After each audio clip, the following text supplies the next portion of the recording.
Hey everyone, I'm the producer of the Talking with Dogs podcast. Are you getting enough protein in your diet? Today we're breaking down the recommended daily allowance, the difference between plant-based protein and animal protein. How much do you really need to stay healthy? Let's get into it. How much protein do you actually need to eat every day? This is a question that makes people crazy. Welcome to Talking with Docs. I'm Dr. Paul Zalza. I'm Dr. Brad Wiening. Welcome to our channel. Protein's good. Protein's fun. How much do I eat before I'm done? Oh my goodness, that's the worst song. What? I can't even believe It's this. really what this video is about. I guess a little bit. Controversial. Super controversial, but I'd say evolving scientific evidence but it's essentially an unanswerable question because everybody is so different. All of our personal needs are different, our activity are different, our ages are different, so it changes as you age. So there's really no specific answer. We're gonna try to give you a guideline to get through the weeds. So when you go to the store looking for food, you're not specifically looking for protein. And spoiler alert, Yes. in our society, which we are fortunate enough to live in, Yes.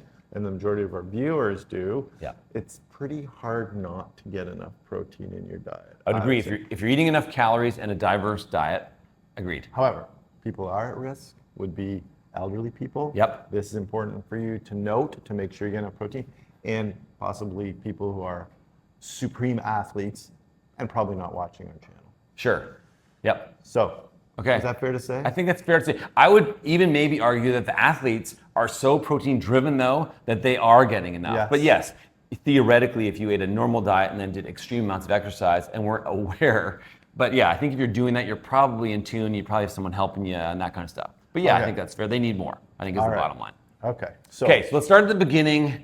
And how do governing bodies determine how much of a food, like whether it's a vitamin or a mineral or protein, for example, how do they determine how much we should get? Okay, well, they do a study, or they look at a bunch of studies that were done, Right. trying to answer that question, and then they try and synthesize, or have consultants that'll synthesize the body of literature that's out there, the Yep. best available evidence, and from that they will try and draw a conclusion, and then set the recommendations to satisfy the majority of the population. Right. And it's a perfect system. Not. What? It's not perfect because individuals are very different. Right. So if you give one number and say, okay, the population needs X number of grams of protein, Right. there is no possible way that everybody's X value is the same. And that's like any population approach. There's potential that particularly the outliers can have some problems. So Thank let's you, Gauss. let's specifically talk about protein. So in the 60s and the 70s, they did some what are called nitrogen studies. Right. And so most of the studies were from people who were called conscientious objectors to the war, the Right. Vietnam War. Yeah. And they agreed to be part of the study, where they Yes. went in the lab, and all of their intake was very, very controlled. Yes. They were actually wearing essentially snowmobile suits that caught all of their secretions, all their body fluids, actually, their nails, hair, all that kind of stuff. And then they measure how much nitrogen came out, how much went in, and then they could determine whether their body was in nitrogen balance. Because our bodies are very good at regulating all sorts of things. And the reason we use nitrogen as a measure of protein, because nitrogen is the molecule that distinguishes the protein Right. from carbohydrates, fats, that kind of stuff. Right, so yeah, we've talked before, amino acid, just a little carbon center with a hydrogen group, a carboxyl group, an amine group, the NH2 group, and then a side chain that makes it unique. So they looked at the amount of nitrogen. And if you want to learn more about what a protein is, just watch the video that we released previously. That is, what is a protein? Yes. So But don't leave this video to go watch that just yet. Yeah. Later. Put that in your to-do list. So they measured this, and then they reduced people to essentially no protein intake, and then they slowly increased their protein intake to determine when they were in a balance. So when they started to essentially pee out nitrogen and say, this is the point at which your body said we don't need any more of this nitrogen. That's how they determined it. So what was the number that they came up with, Paul? They came up with, I don't know what that study actually came up with. It was but a bunch of studies that were pooled, but the recommendation that came out from looking at all that data was 0.8 grams per kilogram of body weight is Right. how much protein you need. That means nothing to you if you're trying to go shopping. So let's just do a little bit of Okay. math for people. 0.8 grams per kilogram if you are 70 kilograms. yeah, or 154 pounds if you're imperial. Right.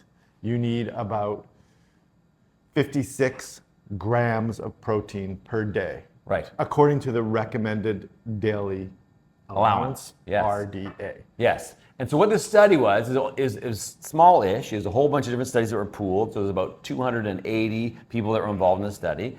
They were typically younger, healthier people. There were only 13 or 14 older people, so that was one of the criticisms of the study. But they did find that there was an approaching bell curve distribution. Okay, that's Gauss. Gaussian distribution is a bell curve. If you measure anything in the population, just about anything, height, weight, preferences, take any measure you want to measure in a population, anything you want to measure, and not everyone's going to have the same thing. There is a Gaussian distribution. Can we show a Gaussian? You can see that on that diagram, yeah. So it's also called a bell curve. A bell curve, so it's peaks in the middle. That's what's called the average, and then it goes out at a very specific and reproducible rate. We loved the bell curve when I was in engineering. Yeah, because you guys wrote it. You ride the bell curve when you're studying hard because the marks on the exams were a bell curve, and if that top of that bell was a failing mark, they had to shift everything over. So the engineers had it hard. The teachers would try to make the class average like 40, and then they'd like bell them up to 55 or something. We took a beating. Paul's at the top of the curve. So what they did though, so the average of this bell curve is actually 0.6 grams per kilo. Right. And so what they use is 2 standard deviations above that. And what this means is it's a little bit complicated. So the average, so if you gave everybody 0.6 grams per kilo, half of the people would have adequate protein, half would have inadequate protein. And that's not a good recommendation for the population. Of course. And they knew that. So they said, well, what can we do that captures most people to prevent protein deficiency? And that's a whole other argument about protein deficiency versus optimal health versus whatever. So they went 2 standard deviations above, which means if you have 0.8 grams per kilo, 97.5% of people should have enough. Right. Really, you could argue that at that point on the curve, most people are getting too much, right? So that's actually adequate for the people at that exact point. Yes. So most people are getting too much, and some people potentially 25, 30. 97.5% of the people are getting too much. That's right. Is it bad though? Is it bad to get too much protein? So I think there's a lot of controversy about its effect for your bones, that it could theoretically, excess protein could pull calcium out, or that it could lead to distressed kidney function. I think the evidence for that stuff is a little softer. You could argue maybe on the animal protein side in cancer, but I think it's really debatable. And for most healthy people, I'd say it's probably okay. And because you would need a lot of protein to start doing damage to your kidneys in your body. So anyway, so they went with the 0.8 to try to capture all these people. So as time has passed, some people are like, well, you know what? There's a bunch of flaws in this study. We really don't love the way that young, healthy people were applied to everybody, and maybe there's some room for tweaking it a little bit, particularly for the elderly. We know that as people get older, they often do not consume enough calories. They don't have a diverse diet. They have other issues, including sarcopenia, so their needs may be greater. Yes, and I would say in that population, it's really important. Like, remember at the beginning I said, well, the vast majority of us are getting enough protein. Those are one of the populations at risk. Elderly folks who are not able to prepare a well-balanced, necessary meal. Perhaps you have some digestive problems and you're not eating as much as you should. You don't have access to nutrition. There's a whole variety of reasons that you may not be getting that robust diet, and that might be leading to a protein deficit. And so what we would say is that if you eat enough calories and you have a diverse diet of whole foods, rather than just 2,000 calories of ultra-processed food, you're probably meeting your protein requirements. So Paul, do you have any idea of all the studies where the averages fall for, say, North American diets? How much protein is in the average North American diet? I would say a lot. I would say more than you think, and I would say more than the RDA recommends. Right, so most studies have shown relatively reproducibly in the 16 to 18% range, some even higher into the 20% protein content. So would you say most people get enough calories in North America or do not get enough calories in North America? I think I'm going to go out on a limb and say that most people in North America get enough. Right, so with industrialization in the last 100 years and the unlimited access to food, we have learned to eat a lot of calories. So the average woman actually eats 2,300 calories, and the average man somewhere in the 2,700 to 3,000 calories. Regardless of what you think or what you report, this is grossly underreported. So, however, we may have viewers where food insecurity exists, and you may not be getting enough calories. Right, and the quality probably deteriorates at that point too. The quality may be deteriorating too, and there you may really have to pay attention if food is not abundant and not available to you as much as in other parts of the world, then you have to really be careful that you are getting enough protein in the food that you do get a chance to consume. So talking about protein percentage, just to put it in perspective and give some numbers like we did before. So say you only ate 2,000 calories. You're the person who eats the least calories on your block, 2,000 calories. Sure. At 16% on the lower range of the average North American diet, that is 320 calories of protein. So each gram of protein has 4 calories. Carbohydrate has 4 grams per calories. Fat has 9 grams per calories. Alcohol has 7. Little nutrition lesson Calories for per gram? Calories per gram. Calories per gram. Yes. Yeah. So you got 320 grams of protein. That translates into 80 grams of protein. Right. So we talked before, if you're a 70 kilo person, man or woman, 56. 56 meets the RDA, you're at 80. So you're already almost 50% above the RDA. Yeah. You're at like 1.2. Yeah. Right? So you're already meeting those requirements very easily on the lower end of the caloric consumption. So this is why most people that eat a diverse diet are probably meeting that. And that's based on a 2,000 calorie Yes, a day diet. that's what I which is mean. Probably, you're probably not unless getting you're that. actively trying to reduce your caloric intake, Right. which is a good thing if you need to do it, then you're probably getting more than 2,000 calories. Okay, so let's transition now into, so when you're eating your protein, does it matter about your amino acids? So we've talked in other videos about the difference between essential and non-essential amino acids. What's the difference? Right. Essential amino acids are ones that you have to ingest, your body can't make. There's 9 of those. Yes. 9 of the 20.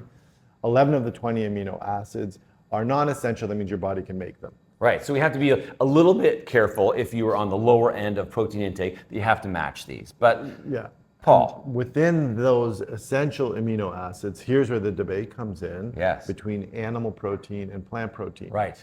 Because 2 of those essential amino acids are not as abundant in the plant proteins as the animal protein. I would agree, yeah, maybe arguably even 3, but yeah, for sure. So animal flesh, interestingly, has like what's considered the perfect balance of protein that we require. Go figure, Makes because sense. we are We're made of animals flesh. too. Yeah, so if you had, whether it was red meat or chicken or fish or eggs, actually even dairy, if you look at their amino acid breakdown, it's actually very close to perfect. Like eggs are considered, the egg white part is considered one of the standards for the most complete, what's called a complete source of protein because of the balance of amino acids. So a lot of people are like, well, what about the plants? Aren't the plants missing a bunch of amino acids? So the first take home point, all plants have all 20 amino acids.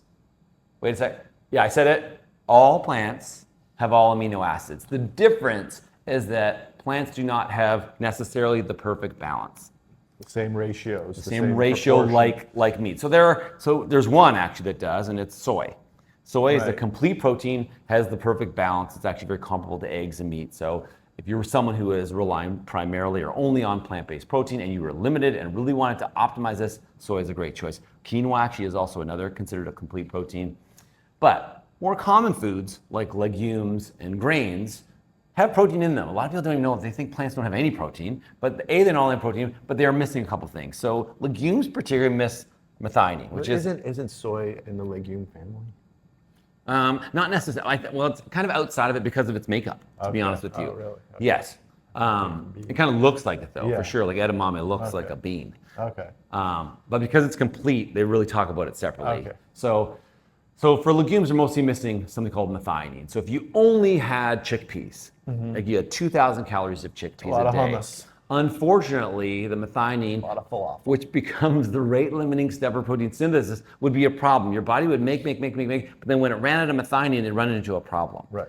So, Although it's in a lower Yes. proportion in the majority of the plants, yes. I think even the plant-based eaters Yes. are eating such an abundance of plants Yes. that they're still getting enough of those Because of the lower amount of proportions. calories too. So it's close. I would totally agree with you. But an easier way, and societies have learned this throughout history, is if you pair something that is lower in one versus one that's maybe lower in a different one together, Yes. then you can make up the difference. So grains, so rice and grains are typically lower in something called lysine. So if you pair rice and beans together, one's lower in methionine, one's lower in lysine, this essentially makes a complete That's protein. where that dish came from. Right, but generally speaking, again, unless you're not getting enough calories or you don't have access to a whole bunch of different kind of foods, this is usually not an issue. Okay. But people are obsessed about it. And if you are an athlete, don't have a full-time job, Yep. your athleticism is your full-time job. Yes. Then I just laid a paper here. Oh my. You may be interested in the International Society of Sports Nutrition Position Stand, Protein and Exercise. I read through this. They have a very good review of Okay. the available literature. They put Yes. it out first in 2007, then they put it out again in 2017. And they look at everything, if you're an athlete, from when to have your protein, Yes. how much protein you need. They distinguish between the endurance athlete Yep. and the resistance training, strength bulking, athlete. building strength Yep. athlete. And they look at supplements too, Okay. and whether or not a protein supplement is beneficial. We're actually going to do another video about the role of shakes and bars and whether you need those. Yeah, we may do a video on this. Yes. Spoiler alert, but if you are an athlete and you're like, these guys don't know what they're talking about, that's fine. We refer you to this article here. This one's out in 2017. It looks like they do it every 10 years, so probably a new one in a couple of years will come out. Yep. Caution though. Okay. Caution. Caution. Because of some conflicts of interest, COIs. Of yours? as they say. No, of these. Oh, I the, see. The authors. I thought because you're too jacked. My protein intake is 400 grams per kilogram. No, a lot of these authors, because they are nutrition specialists, Yes. they are consultants for Sure. supplement companies, protein shake companies, and stuff like that. All the money. And they state it at the end of the article, but because they're the experts, they're consultants. So there is inherent bias. If they come out and say, oh yeah, look, it looks like supplements might work, we interpret the data saying supplements. Protein supplements are necessary if you're an athlete. Just be careful and read the conflict of interest. Whenever you read a paper, read the conflict of interest. So keep that in mind if you are reviewing this article. Yep. But otherwise, I think it's a good review of protein requirements in the elite athlete. Couple of things about food. Definitely there's going to be a comment that says, well, plant protein, it's lower quality though. Not just because of the amino acid distribution, but because of absorption rates and digestibility and all the rest of it. And so this is real. So it's easier for our body to digest animal protein and utilize it more effectively. However, again, it comes back to that previous point. If you get enough calories, you're probably getting way more protein than you specifically need. So your needs are going to be met. But there is something called the DIAS score, so the DIAS score, where it talks about this specifically for protein with its amino acid breakdown. And whichever the lowest amino acid is in that food, that's how they get the score. So whatever rate limiting step within that food. And so they compare them essentially all to eggs, so meat and a lot of animal products on the higher side, but it talks about the different amino acids and the different foods, and you can actually look it up. The trouble with this is it doesn't take into consideration other things like the pairing of foods, as well as some people would argue maybe we should talk about the environmental impact of different sources of protein, like whether plants and the water use and the land use and all the rest of it. Totally different discussion. True. But something to think about. Good thing. Yeah, and basically, at the end of the day, our bottom line is Yes. for the vast majority of our viewers, you're probably getting enough protein, so you don't need to get anxious about how much protein you're getting. Agreed. If you are in your later stages of life and you're not able to make your meals, get your meals, or you're just, Even dentition can be an issue. Hard to that's chew true, animal dentition. products particularly. or your digestive tract just isn't feeling great and you just can't take in enough food, then you got to be careful with how much protein you're getting and make sure you're getting enough and supplement it if you have to. One cool protein, collagen. Yes. Collagen. We've been talking a lot about it bone. recently. Yeah. Collagen is a protein. It is. Protein, and its strength to weight ratio is better than steel. Strength to weight ratio of collagen is stronger than steel. Man of Steel, wasn't that your nickname in high school? Man of Steel. Should have been the man of collagen. Superman. That's interesting. There you go. That's how cool proteins are.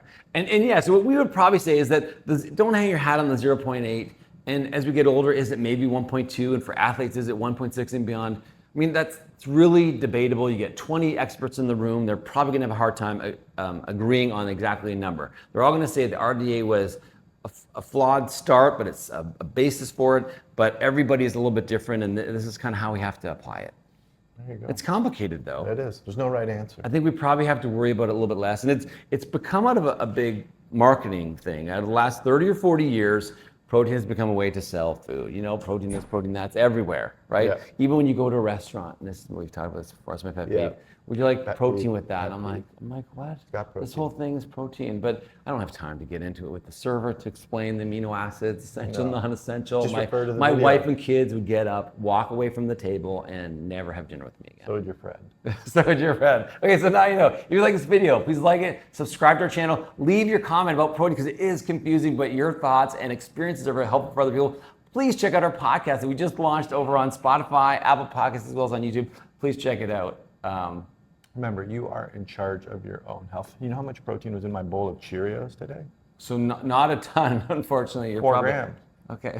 Yeah, That's pretty good. If not I only need 56. Yes. Not that, So it's not that good. It's a bunch of lot. 5, That's 6, actually 6 bowls, 7 bowls, Yeah. 8 bowls.